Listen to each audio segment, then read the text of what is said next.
बहुजन India news स्टुडिओमध्ये आपलं स्वागत आहे। आता जाणून घेऊया ताज्या घडामोडी। पेंचमधून निघालेले गिधाड पक्षी पोहोचले अंजनगावच्या लखाडमध्ये। वन विभागाची तपासणी पूर्ण। लखाडच्या आकाशात दिसला जीपीएस धारी पाहुणा। दुर्मिळ गिधाड पक्षाच्या दर्शनाने नागरिकात आश्चर्य।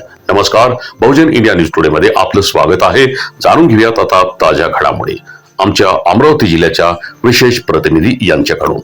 अमरावती जिल्ह्यातील अंजनगाव सुरजी तालुक्यातील लखाड परिसरात काल 24 फेब्रुवारी रोजी नामशेष होत असलेले एका दुर्मिळ गिधाड पक्षाचे दर्शन झाल्याने आश्चर्याबरोबरच कुतूहलाचा विषय चर्चेत आहे। विशेष म्हणजे या गिधाडाच्या शरीरावर जीपीएस यंत्रणा आणि पायात एक युनिक कोड असलेली पट्टी आढळून आली असून हा पक्षी पेंच व्याघ्र प्रकल्पातील संरक्षण केंद्राचा असल्याचे स्पष्ट झाले आहे। लखाड येथील शिवारात एका झाडावर हा अजस्त्र गिधाड पक्षी बसल्याचा नागरिकांनी पाहिला। काही वेळाने तो पक्षी अन्नाच्या शोधात खाली असलेल्या पाण्याच्या साठ्याजवळ आला।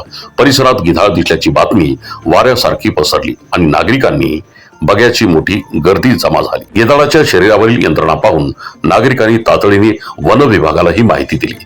पेंच लखाड असा प्रवास। वन विभागाला माहिती मिळताच वन विभागाने अधिकारी कर्मचारी घटनास्थळी दाखल झाले।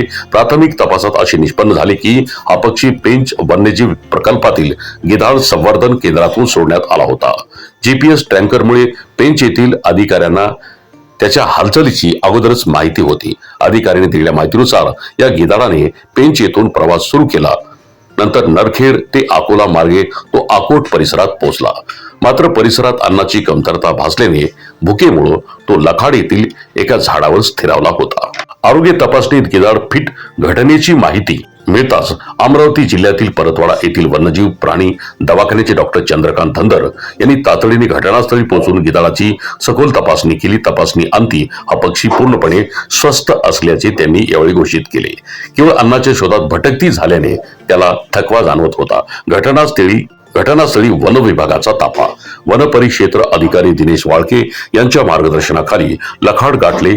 यावेळी वर्तुळ अधिकारी सुधीर होते हाते, वनरक्षक अंकिता मुंडे व त्यांच्या पथकाने गिधाडावर रीतसर पंचनामा केला आणि पेंच येथील नियंत्रण कक्षाला याची माहिती दिली। डायक्लोफेनक गिधाडाच्या मुळावर उठलेले औषध। या प्रसंगी गिधाड पक्षी नामशेष होण्यामागे प्रमुख कारणे ही चर्चेत आली। पूर्वी जनावरांना वेदनाशामक म्हणून दिल्या जाणाऱ्या डायक्लोफेनाक सोडियम या औषधामुळे गिधाडांची संख्या झपाट्याने घटली होती। या औषध उपचार केलेल्या जनावरांचे मांस गिधाडांनी खाल्ल्याने गिधाडाचे मूत्रपिंड निकामी होऊन त्यांचा सध्या मृत्यू होत आहे। याच कारणामुळे गिधाडे नामशेष होत असल्याने आता पेंच सारख्या केंद्रातून त्यांचे कृत्रिम प्रजनन करून संवर्धन केले जात आहे। सध्या या गिधाडावर वन विभागाचा चमू लक्ष ठेवून असून तो पुन्हा उड्डाण करण्यास सक्षम झाल्यावर त्याला त्याच्या नैसर्गिक अधिवासात मुक्त करण्याबाबत हालचाली सध्या सुरू आहेत। गिधाड संवर्धनाचे महत्व। निसर्गाचा सफाई कामगार म्हणून ओळखले जाणारे गिधाड आता नामशेष होण्याच्या मार्गावर आहेत। पेंच प्रकल्पाअंतर्गत अशा पक्ष्यांचे संवर्धन करून त्याच्यावर जीपीएस द्वारे लक्ष ठेवले जात आहे। लखाड सारख्या भागात या पक्षाचे दर्शन होणे पर्यावरणाच्या दृष्टीने महत्त्वाचे मानले जात आहे। वन विभागाने नागरिकांना आवाहन केले आहे की अशा प्रकारचे ट्रॅग लावलेले पक्षी आढळल्यास त्यांना इजा न पोहोचता तातडीने प्रशासनाला कळवावे।